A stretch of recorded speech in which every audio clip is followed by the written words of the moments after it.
Yes, ano mga kapoche, ngayon po ililipat po natin yung ating mga sisiw. Yes, sa aking ginawang kulungan, guys.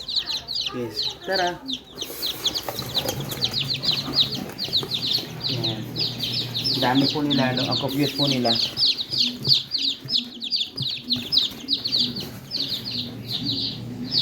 Yes.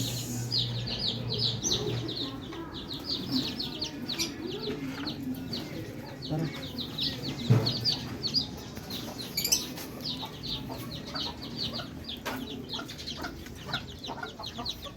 Yes, at ito na nga po.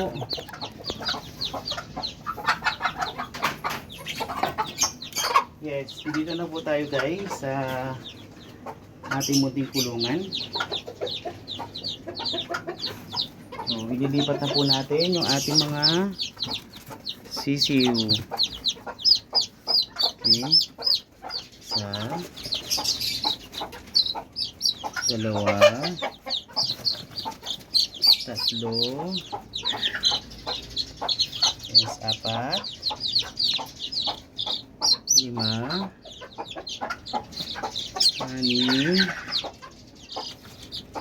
Pito. Walo. Siyam. Sampo. Yes, 11 po lahat. Yan. Yan po yung ating mga anak po ng sisiw. At ito po yung kanilang nanay.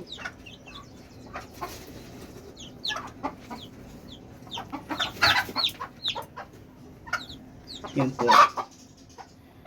Ito po yung kanilang nanay.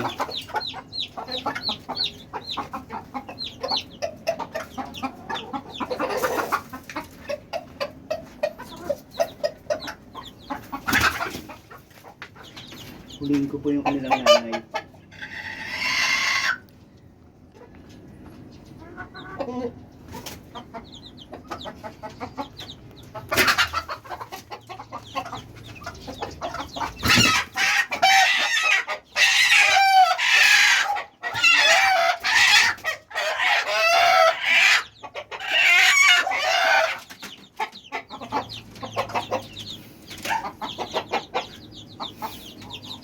Yan.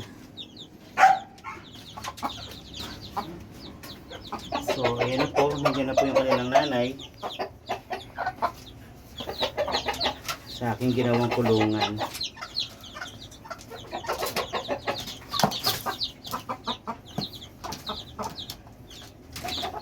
Yes. Bibigyan na po natin sila ng pagkain.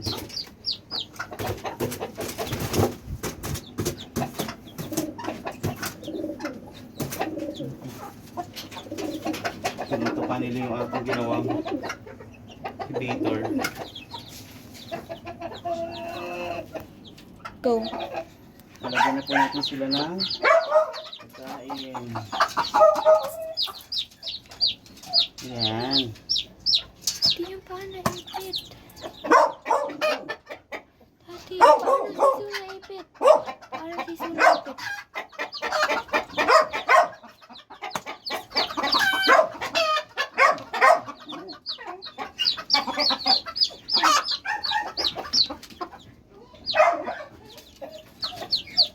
Yan. Yan po. Okay, nalipat na po natin guys. Yan na po yung anak po niya. Kaya na po, ilang araw lang po siyang nabali sa mga sisiw. Kaya parang nalibago po.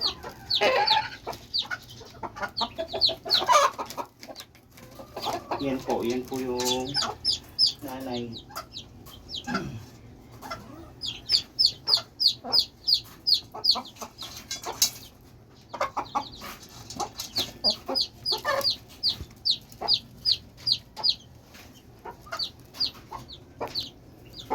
Yan. So medyo naninibago lang po siya. Pero mga anak po niya yan.